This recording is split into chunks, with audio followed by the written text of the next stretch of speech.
Let's go. And if I start cutting off, it's because I jumped on a bicycle and started biking, and like LTE kicked in instead of Wi-Fi. But I'm ready. All right. So tonight we're going to talk about cybernetics. Okay. To understand the present, we must realize our past. So where does this begin? In information. Yes, that's right. Messages. There's actually a theory to messages. And it's really cool to think about this idea as, you know, this human concept of a message evolving. So it starts back in 3200 BC in Mesopotamia. Someone has like this great idea. They say, okay, hey, you know what? We keep on passing down these stories and proclamations and stuff by oral tradition. At some point, we're losing this information. There's only some way that we could abstract it. Cuneiform. Someone has a bright idea to say, for cow, I want to make a shape of a cow. For person, I want to make shape of a person.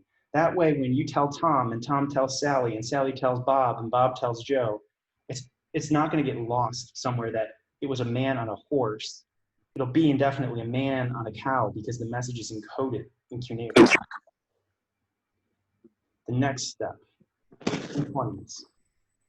Okay, wouldn't it be great if, you know, we could just have a thing create these abstractions for us?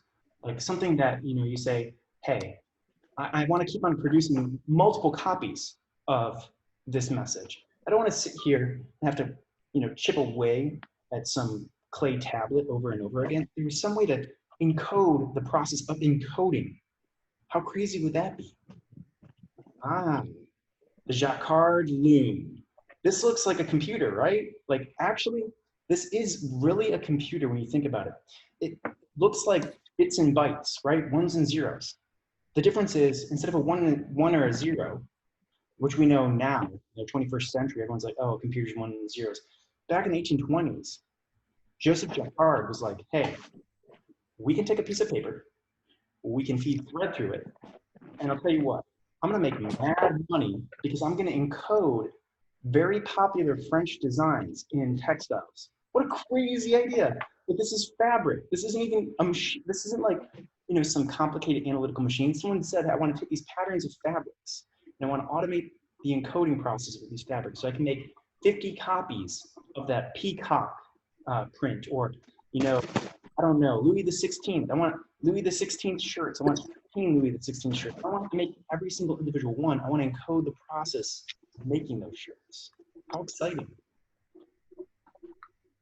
Cut to 1830. Like, this is crazy. What an amazing transition. You go from this loom, which now we have the encoding of encodings, to semi-instant communication.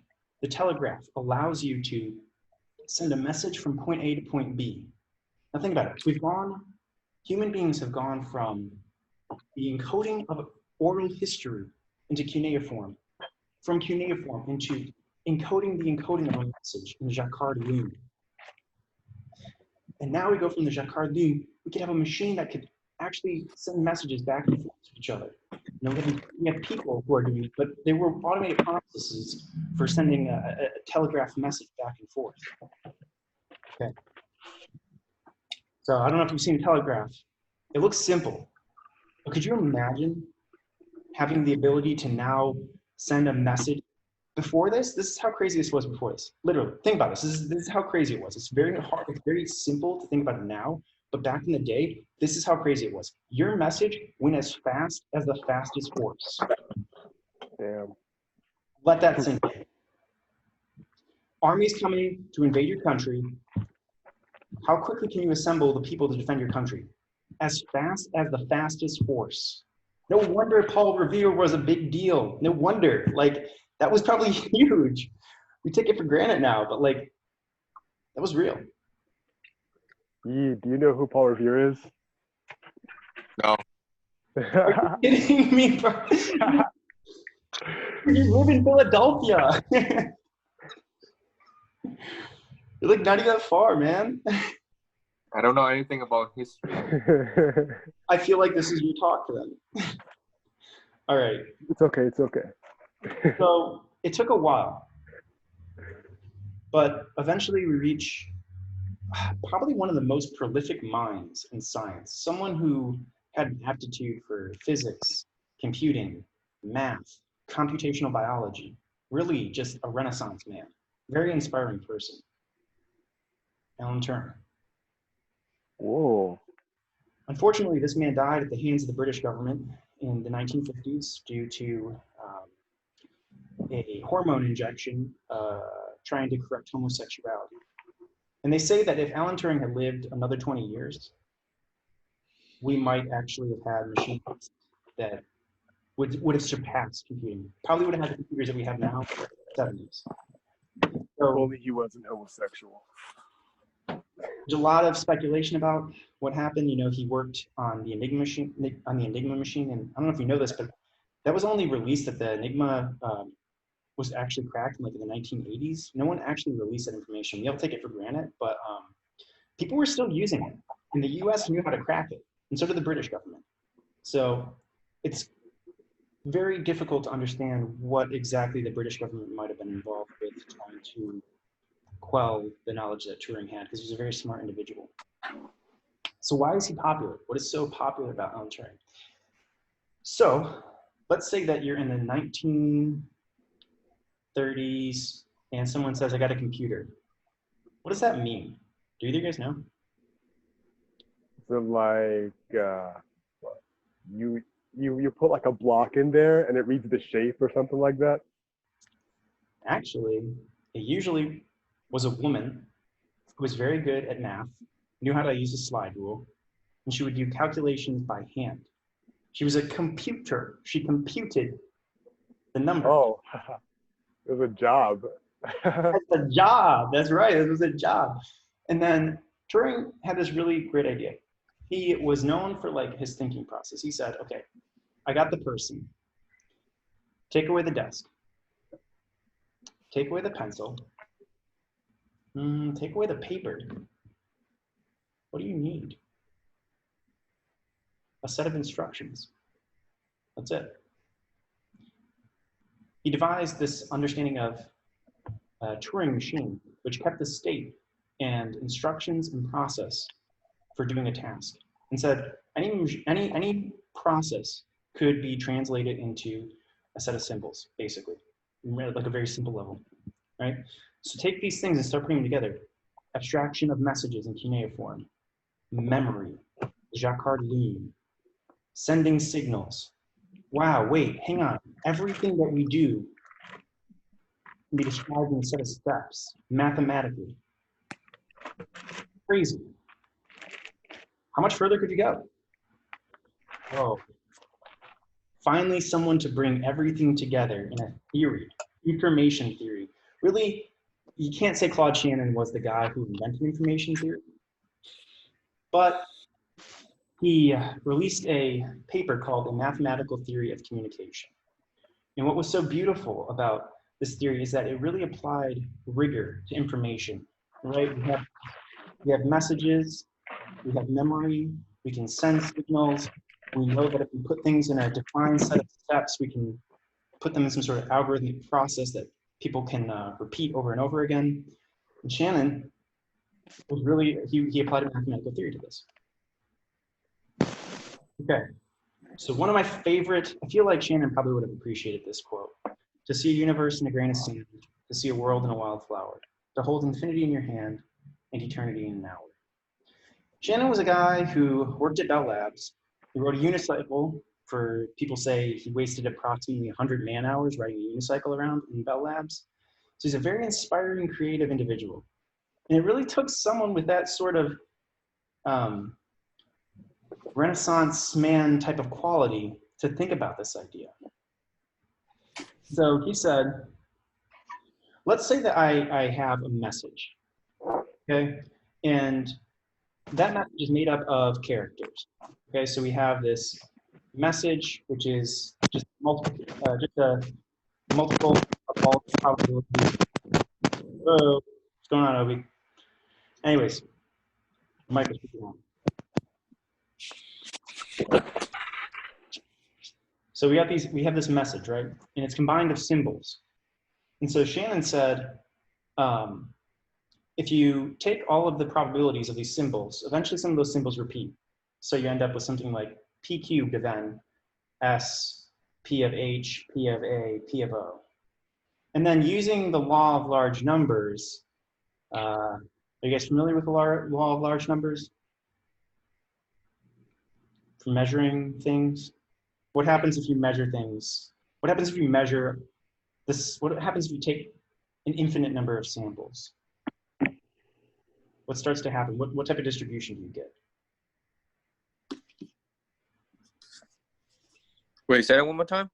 Like, say that you take Because you get a normal distribution. a normal distribution. So the law of large numbers says that for typical sequences, x of tau with tau much larger than 1, you end up with this multiple of probabilities coming out to be 2 to the tau to the sum of these probabilities, log 2 of the probability, which comes out to be this final number, saying that as the complexity, I mean, this, you guys, as the complexity of this message, H, think about that as like the complexity of this message. So like how complicated the message is.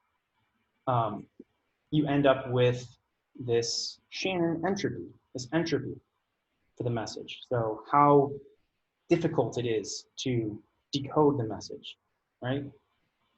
This is so fascinating to think about because it's entropy. We have physics. We have like physics in messages.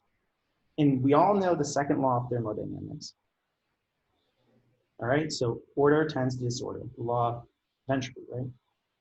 So increasing that message length, this is kind of my concept. This is one of the things I think is very interesting about cybernetics and cybernetic theory. It's like we've seen in social media, we've seen like, I would say probably the most vicious, most hurtful, most painful things shared at an increasing rate. But also I see really, really nice things being shared. The problem is, I wonder how many people are used to these crazy ideas. And so what gets spread around? The craziest of craziest ideas. And so increasing that message length via social media only complicates the messages. So like the more complicated, the more crazier it is, the faster it should probably propagate through, right? Because like it should tend to disorder. We should tend to have a sharing of very disordered things like you know, cat videos or weird like clips that, you know, people aren't used to. Like, does that sound familiar or is this just me?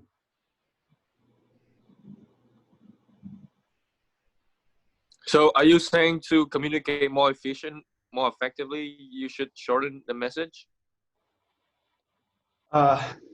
Well, it's not about shortening. The message could be only 2 words, but 2 words that are so large and so disconnected and so complicated that you can't, you can't understand it. That it's So so just complex. increase the simplicity It's of the your message. simplicity. Yes, that's the thing. It's the simplicity of the message. Hmm. And so I'm wondering. Yeah, I think that And if I that could makes add to that, sense. also increase the emotional triggeriness of the message. Isn't that weird? This law says that if that thing's very complex, due to whatever, you know, the complexity of the message,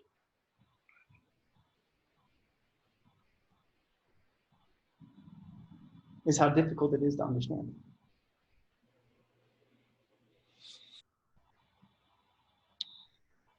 Okay, so why is it called cybernetics? Wait, can you say that again? The more complex it is, the more difficult it is to understand, or is that totally backwards? The complexity of the message is what makes it, I guess it's such an obvious thing to say, isn't it? But I think about it mathematically. I'm like, you know, you put in these characters. So like, I think about this like a message. If it's the same thing, these are characters, right? So n appears 3 times, you get p cubed. All right. But what if every single one was a distinct character, right? They weren't the same pattern, right? You can take this thing and you can put it into not just letters, you could put it into philosophical ideas, you could put it into political beliefs, you could put it into morals. It doesn't have to be characters. But if every single person has a different moral belief, and you share every single moral belief in that message, it's very, very complicated to understand because each one of those beliefs is distinct. So it's very complex.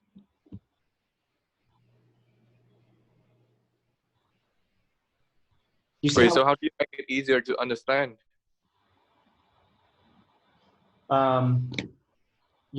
More people will understand if you have like a single pattern, a very simple, like for the example of moral beliefs. If you have one moral belief, believe it or not, I mean, theoretically, it should be more. Maybe people might not agree with it. People might not. People might agree with it, but they'll understand it. They'll know exactly what you're getting at. Whereas if you have so many all in one, people won't even understand. They won't even understand. They can't dislike and they can't like because they can't even understand what it is. Does that make sense? Yeah, I think it makes sense.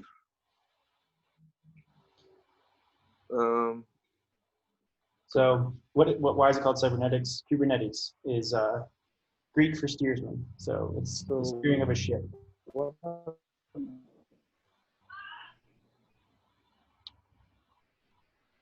I'm starting to see like a really big trend for cybersecurity and like hacking and like at least in technology, people are really having to become very multidisciplinary. I don't know how that is happening. I don't know if that's evolving if you're seeing a lot of computing and math evolving in biology, but I feel like we're meshing all these things together and really, really good stuff's going to come out of it. You know, like we're going to be able to have a better understanding of how to communicate efficiently and stuff.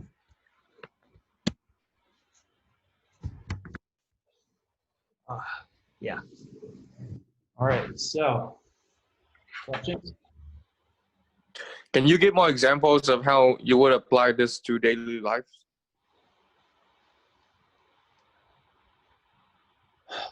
I think like when you're crafting a message about like a technical conversation, I really try to avoid including extra information in there because I feel like the more information that I include in that message, it's going to make it more complex. Each one of those is going to be a contributing term in this probability. So if I only put in one thing, I started the program and the program doesn't run. It allows the person who gets that question it allows a person to, see that statement and they can ask a question if they don't understand it, or if they do get it, they'll instantly be able to solve that problem for me because they understand what I'm saying. I'm only revealing every term as needed.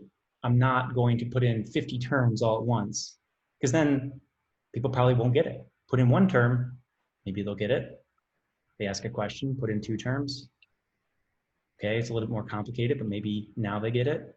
Put in 3 terms. Okay, it's a little more complicated, but maybe now they get it. And here's the other thing. If you keep on saying the same exact thing over and over and over again, you really aren't increasing the complexity. So it's like nothing new is getting added. That's the other thing. When I say stuff, I try not to repeat the same thing. Do you think repeating the same thing would help, or based on your? I think that depends on like the thing that's consuming the message. If the same message is being shared, I mean, if you tell the same person the same thing over and over again, what's the point?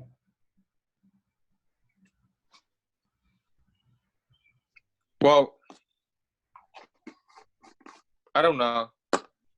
I see some maybe just to resonate with their supporters. Well, the thing is, if that message is a single concept, but it's shared with multiple people, remember that the complexity isn't changing. It's just being shared. That's it. So actually what you're seeing is the fact that it's so simple that so many people get it that they're like, okay. You know, more people get it because it is being shared by other people who understand it, not really, and the things that are very complicated that people don't understand. I mean, that you have to have the aptitude to know what that message is. But yeah, I mean, this really could be advertising. It could be, you know, pillars of, you know, marketing targets. You know, like we've all heard that crazy marketing company that tried to appeal to like 50 different people, and it was like that would never have worked because the complexity of your message wasn't simple enough for one person to understand. Or you take, for example, the F-111, which was an aircraft in the Vietnam War that the U.S. military designed, and did horribly. Actually, got shot down like on a very regular basis. Why? Because the U.S. military thought that they needed to have a radar dish, a tactical nuclear bomber, a close air support capability, an air-to-air combat capability, and a bunch of other crap on it, right? And so all these things, what they did is they made the aircraft so complicated, and it was very difficult for a pilot to understand because it was so many things. And I mean, physically it came out horribly. So it's like this concept of information theory, it really is very interesting how it's like when you apply it, what happens is you simplify concepts, you simplify messages, you simplify plans. You end up with an aircraft that's not like the F-11, the exact opposite actually. What you get is the F-16, which is very lightweight and really it's just an air-to-air combat aircraft. That's it. Has one single job. Weird, right? What's up, Trayvon? Kind of winding down this talk on information theory. Wait, I would argue, I don't know. Well, for example, talking about relationship, right? And for example, if we're talking to a girl, let's stop the recording here. Let's stop the recording here.